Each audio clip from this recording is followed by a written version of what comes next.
Hello everyone, welcome to break time classes. इस video में हम साइंस एंड टेक का जो कुछ और इम्पॉर्टेंट क्वेश्चन है उसको कवर करेंगे। और ये जो है लोअर पीसीएस के लिए, क्योंकि सिलेबस में दिया है नैनो टेक्नोलॉजी वगैरह, अंतरिक्ष विज्ञान, ये सब जो दिया है उसके बारे में यहाँ पर देखेंगे। और ये लोअर पीसीएस के लिए भी इम्पॉर्टेंट है, पीसीएस आरओ में भी यहाँ से क्वेश्चन पूछे जाते हैं। ये सब गूगल से और एक दो बुक से, मतलब ऐसे छोटे छोटे बुक से लिया गया है। और ये लोअर पीसीएस के लिए एकदम ध्यान से देखिएगा। ये सारे नोट्स वगैरह जो हैं वो एक ही ग्रुप है जो पेड ग्रुप चल रहा है पीसीएस और आरओ और ये लोअर पीसीएस वगैरह के लिए, उसी में मिल जाएगा। सभी हैंडरिटन नोट्स वहीं पर भेजे जाते हैं। ज्वाइन करने के लिए नंबर दिया है 6375412344। इसी पे आप व्हाट्सएप करके ग्रुप की डिटेल ले सकते हैं, उसको प्रॉपरली पढ़कर ज्वाइन कर सकते हैं। तो शुरू करेंगे। भारत की स्वदेशी उपग्रह आधारित नेविगेशन प्रणाली, इसका नाम क्या है? तो इसका नाम है नाविक। नाविक का फुल फॉर्म में पूछा जा सकता है। अब इसमें कभी कभी पूरे का फुल फॉर्म पूछ लेते हैं, कभी कभी इसमें सी का अर्थ क्या है, सी का मतलब क्या है, वी का मतलब क्या है, इस तरह से। तो यहाँ पर है नेविगेशन विद इंडियन कोटेलेशन, ये इसका मतलब फुल फॉर्म हो जाता है नेविगेशन विद इंडियन कोटेलेशन। यहाँ पर सी याद रखिएगा, बाकी ये नाविक है, इसरो द्वारा इसको विकसित किया गया। हर एक उस यहाँ पर जो कैरेक्टर है उसका अलग अलग मतलब नहीं है, बस ये इसका फुल फॉर्म है। क्योंकि जब इसको लिखा जाता है नाविक को, तो इसको इस तरह से लिखा जाता है NAVIC।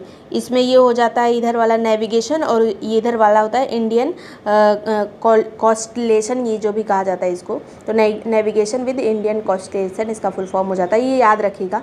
पुराना नाम इसका था IRNSS, जिसका फुल फॉर्म है Indian regional navigation satellite system. उसके बाद इसका नाम अब नाविक रख दिया गया है। और इस योजना की शुरुआत कब हुई थी, नाविक योजना की? जब ये IRNSS से जब इसका नाम था उस टाइम इसकी शुरुआत हुई थी 2006 में।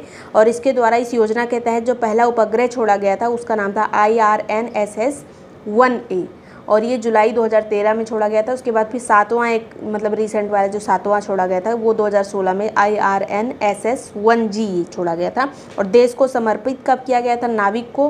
क्योंकि ये हमारा एक तरह का, जैसे हम GPS यूज़ करते हैं उसी तरह से इंडियन है, ये समझ लीजिए। तो 14 अप्रैल 2016 को इसको देश को समर्पित किया गया। इसी दिन इसका नाम नाविक रखा गया था। पुराना नाम क्या है इसका? तो IRNSS। जैसे अब ये भी सब पूछा जा सकता है, अमेरिका में GPS, अमेरिका का GPS है जो बाकी की बहुत सारे कंट्रीज़ यूज़ करते हैं, हम लोग भी यही यूज़ करते हैं। रूस का है GLONASS करके है, और यूरोपीय संघ का है गैलीलियो, चीन का है बाइडू। ये भी सब पूछा जाता है। नेक्स्ट है यहाँ पर गगनयान मिशन की घोषणा कब की गई थी? तो 15 अगस्त 2018 को इसकी घोषणा की गई थी गगनयान मिशन की। ये भारत का पहला मानव अंतरिक्ष उड़ान मिशन है, जिसमें मानव को लो अर्थ ऑर्बिट में भेजा जाएगा, लगभग 400 किलोमीटर पे।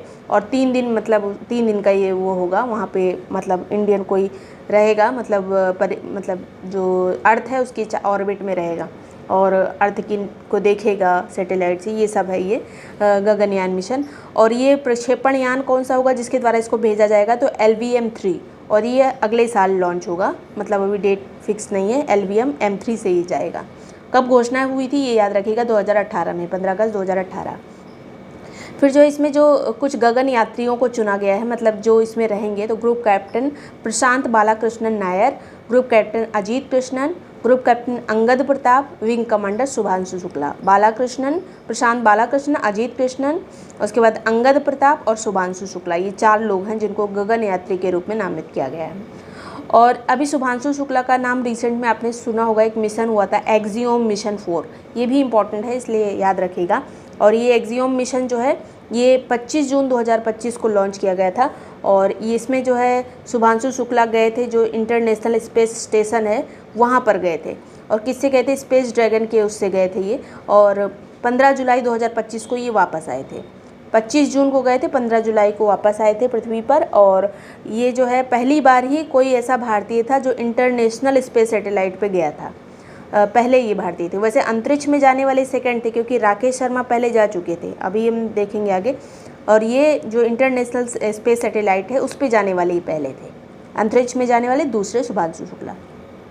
अंतरिक्ष में जाने वाले विश्व के पहले व्यक्ति कौन थे? तो यूरी गागरिन थे, USSR से संबंधित थे। और ये वोस्तोव-1 यान से गए थे 1961 में ही, 1961।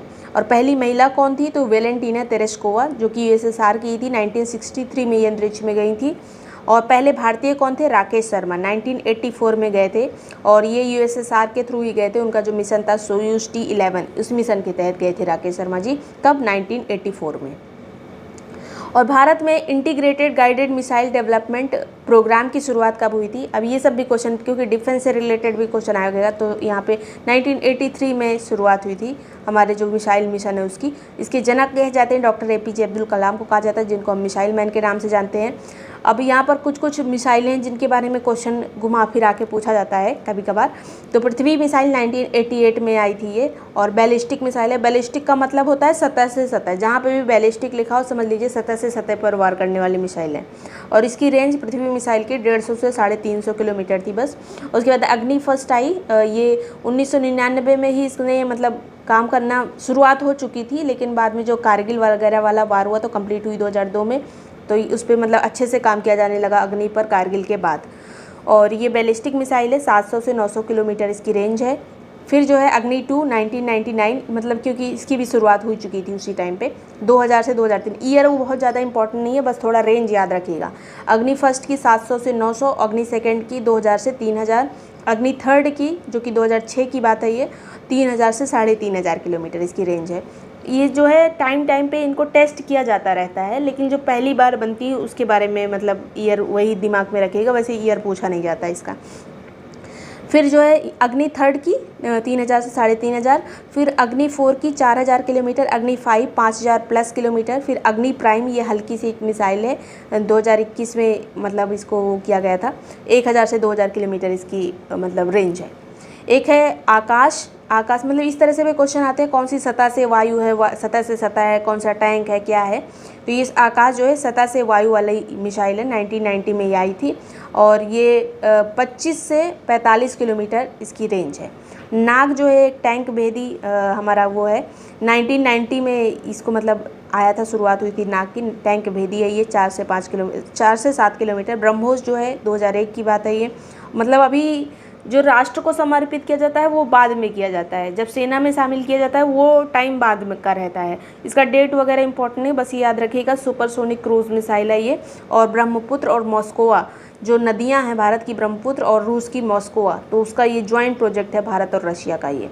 और 290 से 450 प्लस किलोमीटर तक इसकी रेंज है। फिर जो है निर्भय, ये सब सोनिक क्रूज है और ये 1000 किलोमीटर इसकी रेंज है। अस्त्र हवा से हवा में वार करने वाला हमारा डिफेंस सिस्टम है और इसकी 100 प्लस किलोमीटर इसकी रेंज है। हेलिना जो है ये टैंक भेदी है, 7 से 10 किलोमीटर इसकी रेंज है। अभी याद रखिएगा नाग और हेलिना क्या है, तो ये टैंक भेदी है। इस तरह से क्वेश्चन आते हैं। अगला यहाँ पर है 1 नैनोमीटर में कितने मीटर होते हैं, तो -10⁻⁹ मीटर। नैनो टेक्नोलॉजी के जनक कौन थे, तो रिचर्ड फेनमैन इनका नाम है। नैनो टेक्नोलॉजी शब्द का प्रयोग किसने सबसे पहले किया था, तो नोरियो तनिगुची ने। भारत का पहला नैनो उर्वरक कौन सा है, तो नैनो यूरिया है। नैनो यूरिया 2021 में शुरुआत हुई थी भारत में नैनो यूरिया की। फिर भारत में नैनो साइंस और टेक इनिशिएटिव की शुरुआत कब हुई, तो 2001 में ही नैनो टेक्नोलॉजी की बात की जाने लगी थी department of science and tech के द्वारा। फिर नैनो मिशन की शुरुआत कब हुई, वैसे तो नैनो इनिशिएटिव शुरू हुआ था 2001 में, नैनो को एक मिशन की तरह कब से शुरू किया गया है, 2007 से। ये इम्पोर्टेंट है 2007। फिर जो है भारत में नैनो उर्वरक के कारखाने देखिए, इफ़को जो है स्थापित करता है, इफ़को के द्वारा ये स्थापित किए गए हैं कुछ नैनो उर्वरक कारखाने। कलोल सबसे पहले इंडिया का स्थापित जो नैनो उर्वरक कारखाना था। कलोल जो है गांधीनगर गुजरात में, फूलपुर प्रयागराज उत्तर प्रदेश में 2022 में ये इसकी स्थापना हुई थी। आंवला जो है, यहाँ सब उर्वरक फैक्ट्री थी ये, लेकिन ये जो नैनो उर्वरक वाला भी सेंटर यहाँ लगाया गया है, तो बरेली यूपी में 2022 में। आंवला ये जगह याद रखिएगा, आंवला और फूलपुर है प्रयागराज में, आंवला है बरेली में, दोनों जो है उर्वरक के लिए प्रसिद्ध हैं। और ये इफ़को का फुल फॉर्म क्या है, तो Indian farmers fertilisers cooperative limited. ये 3 नवंबर 1967 में ये इफ़को का फुल फॉर्म है, 1967 में बना था इफ़को, और यही जो हमारा उर्वरक वगैरह को मैनेज करता है। फिर जो है DRDO की स्थापना कब हुई थी, 1958 में हुई थी। ये कुछ इंपॉर्टेंट क्वेश्चन याद रखेगा, ये मतलब जल्दी ख़त्म हो जा रहे हैं लेकिन एग्ज़ाम में पूछे जा सकते हैं। DRDO की स्थापना 1958 में हुई थी और इसके पहले अध्यक्ष थे डॉक्टर दौलत सिंह कोठारी और वर्तमान में है राजेश कुमार सिंह। DRDO का फुल फॉर्म क्या है? Defence research and development organisation, और हेडक्वार्टर नई दिल्ली में है। और इसी ने जो अग्नि, पृथ्वी, आकाश, नाग, ये सब इसी ने बनाया है। डिफेंस इक्विपमेंट्स जो हैं 1958 में इसकी स्थापना हुई थी, ये ईयर याद रखिएगा। फिर जो है DRDO के कुछ रीसेंट प्रोजेक्ट थे जिनसे क्वेश्चन बन सकते हैं। एक तो है LRL-ACM यानी long range land attack cruise missile. ये लंबी दूरी तक भूमि पर सटीक हमला करने के वाली क्रूज़ मिसाइल है, long range land attack cruise missile. फिर है MPATGM, इस तरह से इसे शॉर्ट फॉर्म भी मतलब पूछे जाते हैं। ये लिखा रहता है ये क्या चीज़ है जब क्वेश्चन को टफ करना होता है, क्योंकि ये बहुत ज़्यादा नहीं याद रखता कोई, तो ये क्या है याद रखिएगा। ये जो है man portable anti tank guided missile है, फायर एंड फॉरगेट वाली तकनीक पर ये काम करती है, याद रखिएगा। फायर एंड फॉरगेट आपने बहुत सुना होगा अभी रिसेंट में, 1 साल के अंदर। फिर जो है नेत्रा AEW&C सिस्टम, ये क्या है? तो ये आई इन द स्काई इसको कहा जाता है, वायुसेना का एक सिस्टम है जो नज़र रखता है, नेत्रा इसका नाम है। ये DRDO ने ही बनाया है, याद रखिएगा। फिर जो है laser based anti drone system, ये भी DRDO ने बनाया है। एक ड्रोन को लेज़र से नष्ट करने वाली प्रणाली, मतलब नीचे से ही लेज़र से कोई ड्रोन अटैक होता है तो उसको नीचे से ही नष्ट करने वाली टेक्नोलॉजी भारत के पास है, मतलब DRDO ने इसको विकसित किया है। तो याद रखिएगा कुछ DRDO के प्रोजेक्ट्स हैं। और ये इतनी चीज़ें हैं जो पूछी जा सकती हैं, इंपॉर्टेंट थी। और वीडियो पसंद आया, यूज़फुल लगा तो लाइक सब्सक्राइब कर लीजिएगा। पिछला वाला भी वीडियो देख लीजिएगा जाके, और ये सारे नोट्स आपको उसी वाले ग्रुप में मिल जाएंगे। ज्वाइन करने के लिए जो नंबर दिया है उस पर व्हाट्सअप करके ग्रुप की डिटेल ले सकते हैं, उसको प्रॉपरली पढ़कर ज्वाइन कर सकते हैं। सभी करंट अफेयर वगैरह भी, और या फिर जो भी 100 नोट्स होते हैं सब उसी में है। Thank you so much for watching great time classes.